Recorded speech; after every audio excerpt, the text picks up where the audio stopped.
صورتحال ہے اس پر بڑی سنجیدگی کے ساتھ غور کیا گیا، لیکن آپ کو یہ بتا دوں کہ پی ڈی ایم کا اجلاس ابھی جاری ہے اور چند روز مزید جاری رہے گا انشاءاللہ۔ اس میں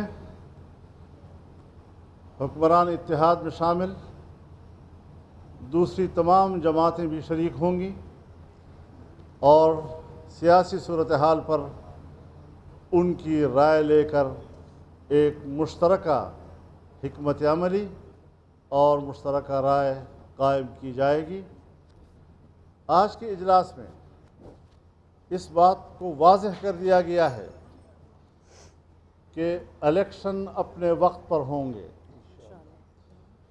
حکومت اپنا وقت پورا کرے گی انشاءاللہ العزیز، اور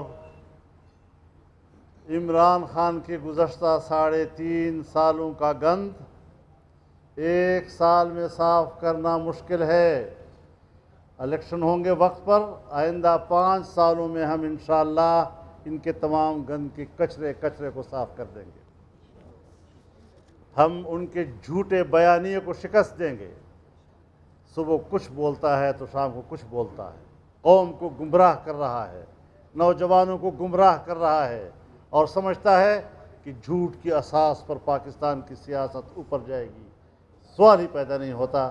انشاءاللہ ہم اس ملک کو بچائیں گے، اس کے مستقبل کو بچائیں گے۔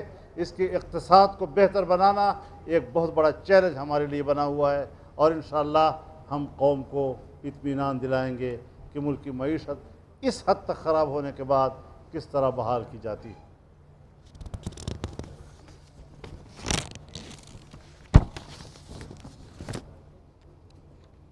کچھ قراردادیں آج کے اجلاس میں ہوئی ہیں، تو اس حوالے سے جو قرارداد کا متن ہے میں وہ آپ کے سامنے پیش کر دیتا ہوں۔ پی ڈی ایم کے سربراہی اجلاس میں جمعرات کو یعنی آج کا دن متفقہ طور پر منظور کردہ قرارداد میں وفاقی حکومت سے کہا گیا ہے کہ فل کورٹ کے ذریعے آئین کے آرٹیکل 63A کی تشریح حاصل کرنے کے لیے صدارتی ریفرنس سپریم کورٹ بھجوایا جائے۔ قرارداد میں کہا گیا ہے کہ اجلاس یہ قرار دیتا ہے کہ دستور پاکستان 1973 میں مقننہ انتظامیہ اور عدلیہ کے اداروں کو ریاستی اختیارات تفویض کیے گئے ہیں۔ آئین میں واضح طور پر ادارے کی ذمہ داری اور اس کا دائرہ کار متعین کیا گیا ہے۔ کوئی ادارہ دستور کے تحت کسی دوسرے کام میں مداخلت نہیں کر سکتا اور نہ ہی کسی دوسرے ادارے کی ذمہ داری کو خود سر انجام دے سکتا ہے۔ اجلاس کی متفقہ رائے ہے کہ آئین کے آرٹیکل 63A کی تشریح کے حالیہ عدالت عظمیٰ کے فیصلے سے شدید ابہام، افراتفری اور سیاسی بحران پیدا ہوا ہے، اور یہی سیاسی بحران پاکستان میں معاشی بحران کا سبب بن رہا ہے۔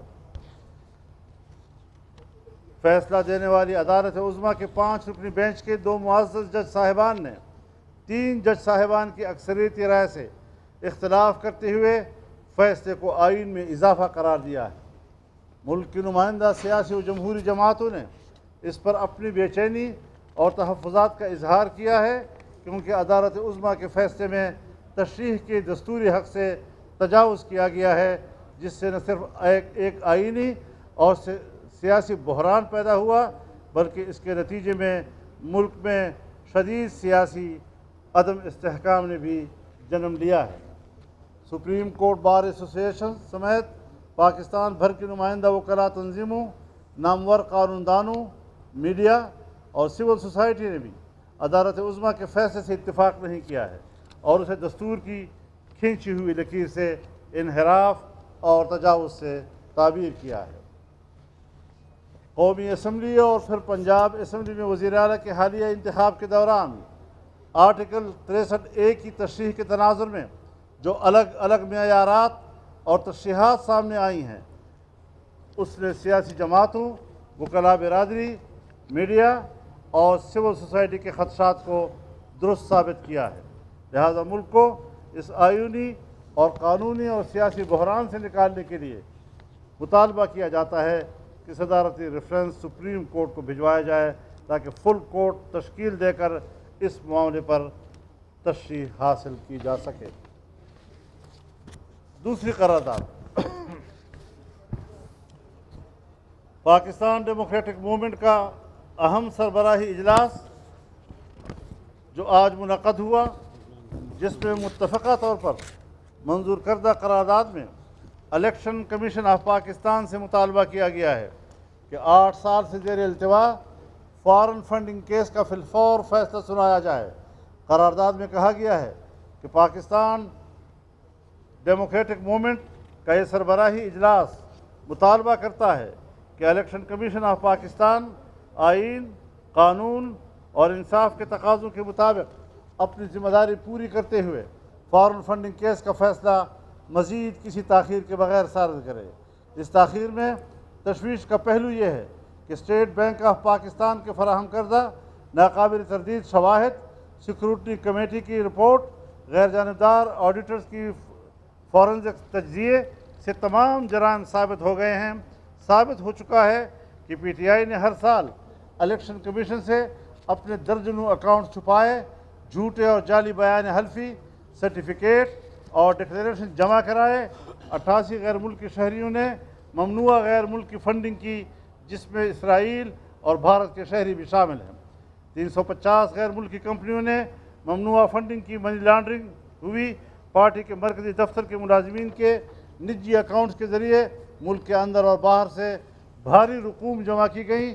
اجلاس قرار دیتا ہے کہ یہ شواہد متقاضی ہیں کہ قانون اپنا راستہ لے، لیکن الیکشن کمیشن پراسرار خاموشی چادر اوڑھے ہوئے ہے، حالانکہ ثابت شدہ غیر ملکی فنڈنگ جوہری پاکستان کی قومی سلامتی کے حوالے سے بھی ایک نہایت سنگین پہلو ہے، جس پر آنکھیں بند کرنا قومی سلامتی کے مفادات سے کھیلنے کے مترادف ہے۔ اجلاس محسوس کرتا ہے کہ اس اہم مقدمے کے فیصلے کے سامنے آنے میں 8 سال کی طویل تاخیر نے ملک میں لاقانونیت کو فروغ دیا ہے اور اداروں کی کمزوری کا تاثر مضبوط ہو رہا ہے۔ یہ صورتحال کسی جمہوری معاشرے کے لیے مفید نہیں، اس لیے ضروری ہے کہ سیاسی جماعتوں کی تنظیم اور مالیاتی امور سے متعلق اس اہم مقدمے میں فیصلہ صادر کر کے آئین اور قانون کی حکمرانی کو یقینی بنایا جائے۔ اجلاس اس امر پر تشویش کا اظہار کرتا ہے کہ فوراً اور ممنوع غیر قانونی فنڈنگ کی مرتکب جماعت اور اس کے سربراہ نے ملک کے آئین اور قانون کو مذاق بنا رکھا ہے، اور اس سے یہ تاثر مضبوط ہو رہا ہے کہ ریاستی اداروں کی ڈھیل کے نتیجے میں اس شخص نے خود کو قانون سے بالاتر سمجھ لیا ہے۔ اس کیس میں فوری فیصلہ آنا اس لیے بھی ضروری ہے تاکہ یہ ثابت ہو سکے کہ پاکستان میں آئین اور قانون کی حکمرانی اور طاقتور مجرم قانون کے تابع ہے۔ یہ 2 قراردادیں ہیں، اور اس کے ساتھ ساتھ اس وقت پاکستان بھر میں، بلوچستان میں، خیبر پختونخوا میں، کراچی میں اور دوسرے پنجاب کے علاقوں میں جو سیلابی ریلیں آئے ہیں، اور جس سے درجنوں ہمارے پاکستانی بھائی شہید بھی ہوئے ہیں، زخمی بھی ہیں، ہزاروں کی تعداد میں لوگ بے گھر ہیں، ہزاروں کی تعداد میں مویشی جو ہے وہ ہلاک ہو چکی ہے، لوگ بے روزگار ہو گئے ہیں۔ تو آج کے اجلاس نے ان کے ساتھ یکجہتی کا اظہار کیا، ہمدردی کا اظہار کیا، اور حکومت کو مشورہ دیا ہے کہ وہ ان کے تمام قرضے معاف کرے، ان کو آفت زدہ علاقہ قرار دے، اور اس حوالے سے انہیں تمام مراعات ان کو دیے جائیں۔ زیر قرض اسی میں آتے ہیں سارے۔ بہت شکریہ آپ حضرات کا جناب والا، جناب والا۔ باری باری ایسے نہیں، ایسے نہیں، خالد صاحب آپ بات کریں، ایسے نہیں، خالد صاحب بات کریں۔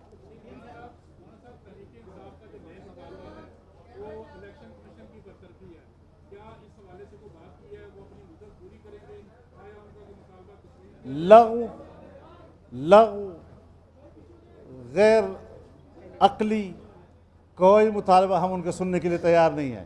اپنے حدود میں رہے بس. جی صاحب.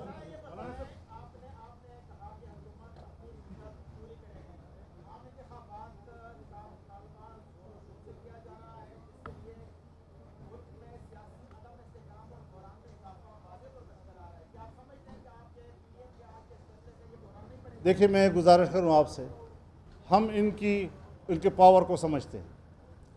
سوشل میڈیا فیک اکاؤنٹس پر ان کا پورے پروپیگنڈے کا دار و مدار ہے. ایک جھوٹی خبر کے پیچھے 1000 لائکس فیکس ڈال دیتے ہیں اور وہ سمجھتے ہیں کہ شاید یہ عوام کی آواز ہے. ہم عوام کی آواز کو جانتے ہیں, ہم عوام کی آواز میں رہتے ہیں, اور ہم ان کے یہ جو چھوٹی موٹی تتلیاں آگے پیچھے ہوتی ہیں ان کے کوئی حیثیت نہیں ہے. مضبوطی سے اور سنجیدگی کے ساتھ, بڑے خود اعتمادی کے ساتھ ہم فیصلے کریں گے اور ہم آگے بڑھیں گے. عثمان 1 منٹ میں دے رہی ہوں. جی عثمان. مولانا صاحب, آپ الیکشن کمیشن سے مطالبہ کر رہے ہیں عمران خان کے خلاف ایکشن لے. ان کے ایسے بہت سارے ایسے جرائم ہیں جس کے اوپر حکومت کی بھی ذمہ داری ہے کہ وہ بھی ایکشن لے. حکومت ایکشن کیوں نہیں لے رہی ہے؟ جس طرح سے اس سلسلے میں حکومت کے اندر حکومتی سطح پر کچھ فیصلے ہوئے ہیں اور وہ 1-2 دن کے میں سامنے آ رہے ہیں. وہ سارے بڑے بڑے جرائم, یہ جرم کا مگرمچھ ہے. اس سے بڑا مجرم پاکستان کی تاریخ میں شاید آپ کو ملے گا ہی نہیں, جو قانون سے اپنے آپ کو بالاتر سمجھتا ہے. اب اس کے گریبان میں ہاتھ پڑے گا, اور ایسا آسان نہیں ہے کہ وہ ان چیزوں کو ہضم کرے گا. کبھی کہتا ہے جی امریکہ نے مجھے ہٹایا ہے. امریکہ تو تمہیں لایا تھا. حافظ صاحب. اور آپ کے گھر کا مکان کا E7 میں کرایہ 8-9 سال تک دیتا رہا ہے, اور جس نے یہ بات کہی ہے وہ کہتے ہیں میں عدالت میں جانے کے تیار ہوں ان کے ساتھ. جی حافظ صاحب.